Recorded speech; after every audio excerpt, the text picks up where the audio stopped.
Chapter 1: The Last Assignment. Evelyn Hart didn't like the house the moment she saw it. It sat alone on a narrow country road, its roof sagging, its windows blinded by dust and grime. The realtor's sign staked into the dead lawn read foreclosure, as if warning her to stay away rather than inviting buyers inside. But she was here on assignment. Her newspaper editor wanted a story on abandoned rural properties, and this one, the Wilkes estate, had been vacant for 12 years. 12 years since the family inside vanished without warning. Evelyn parked her car beside the crooked fence and stepped out. The air was unnaturally still. Not even the insects dared to hum. She took out her camera. "Just a house," she whispered. "Just another rundown property she'd write about and forget." She walked up the front steps. Each board groaned beneath her weight, as if complaining that someone dared disturb its sleep. Inside, the air smelled like mildew and old secrets. The living room was strangely preserved, a coat still hanging on a hook, dishes on a table, a book lying open face down on the couch. It looked as if the family had stepped outside for a moment and never returned. Evelyn lifted her camera. Something creaked behind her. She turned. No one was there. She took her first photo. The flash illuminated the room, and for a split second she thought she saw someone standing in the doorway. But the light faded, and the doorway was empty. Nerves prickling, Evelyn lowered the camera. She could have sworn she wasn't alone. Chapter 2: Footsteps Upstairs. The second floor groaned as the house settled, like an old man stretching tired bones. Evelyn climbed the staircase slowly, each step sinking under her feet. At the top of the stairs, children's drawings lined the walls. Crude shapes. Smiling stick figure families. A dog. A tall man with no face. She frowned. In the last drawing, the tall man was closer to the children. Too close. Her eyes drifted down the hall. Several bedroom doors were open, yawning dark and quiet. She entered a child's room first. Toys lay scattered across the floor. A board game was half played. A music box sat on a dresser, its metal crank rusted in place. She raised her camera, hesitated, then took another photo. The flash revealed, for an instant, the silhouette of a child sitting in the corner. Evelyn's breath hitched. She spun around. Nothing. The room was empty. Her fingers tingled with cold. She took a step back toward the hallway, and that's when she heard it. Footsteps. Soft. Above her. But there was no third floor. She slowly looked up at the ceiling. A shadow moved across it. Something was walking directly above her head. Evelyn backed into the hall, instincts screaming. The footsteps grew louder, pacing back and forth, faster and faster. Then they stopped.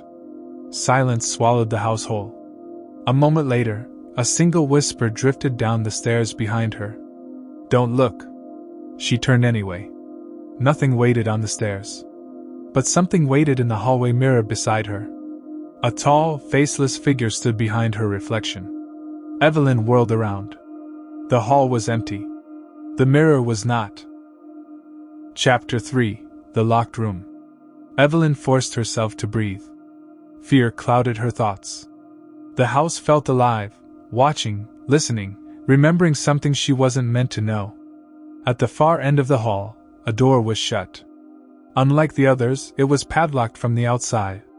A warning. Or a prison. She approached it cautiously. The lock was old and brittle. One sharp strike from her flashlight snapped it open. The door creaked wide. Inside was a bedroom covered in photographs. Hundreds. Thousands. They were pinned to the walls, scattered across the floor, taped to the ceiling. Each one was the same. A family standing together in front of this very house. Except their faces were scratched out. Evelyn knelt, lifting one photo. The mother. The father. 2 children. All smiling. All faceless now. She set the photo down, unsettled. Something caught her eye. A newer photo lay beneath the rest, dustless, untouched by time. It was a picture of her, standing in the living room downstairs. Her blood turned to ice. She hadn't been in this room long enough for someone to take it. And she hadn't heard a camera. She backed toward the doorway, heart pounding. "That's my favorite," a child's voice whispered behind her. A voice small, lonely, right at her ear. Evelyn ran. Chapter 4. The House Awakens. The stairs shook beneath her as she fled. The air grew colder. The walls seemed to breathe in shallow, anxious gasps. Halfway down, the lights flickered and went out entirely. Darkness swallowed the house. Evelyn reached the bottom of the staircase by feel alone.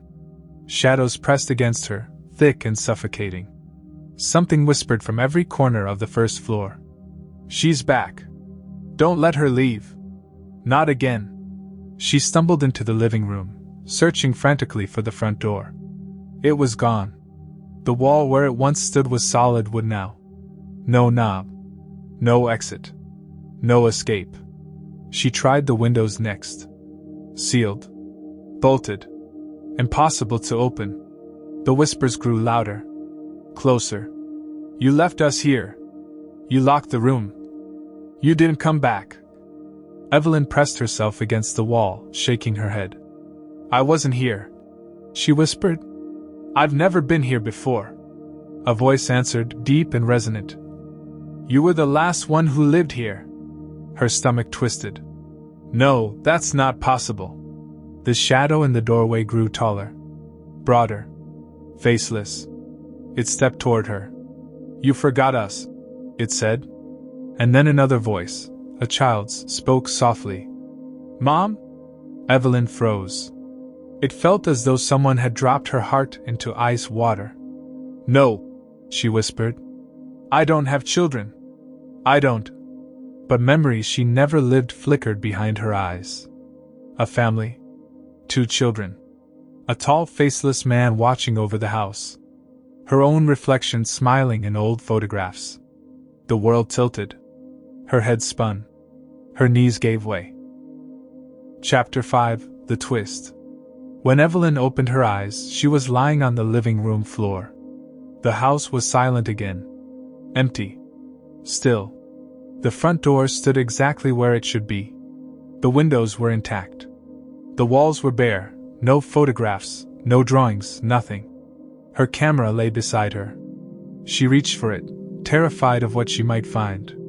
The screen flickered on. There were dozens of photos. Dozens of rooms. But every picture was the same. Evelyn standing somewhere inside the house, staring straight at the camera, even when she knew she had been alone. In the last photo, she was smiling. Not her smile. A stretched, lifeless one. The timestamp was from 30 minutes before she even arrived. Her breast shuddered. She turned toward the doorway. A figure stood in it. The same tall, faceless figure from the photographs. And behind it, 2 children holding hands. They stepped closer. The smaller child spoke softly. "Mom, you came back." Evelyn's heartbeat stuttered. "I'm not your." "You are," the taller child said. "You forgot again." The faceless figure placed a hand on her shoulder. The house creaked, settling around her. Welcoming her. Claiming her. Evelyn opened her mouth to scream. But no sound came out. Her voice was gone. Because the house had taken it. Because the house remembered her. Even if she didn't remember it.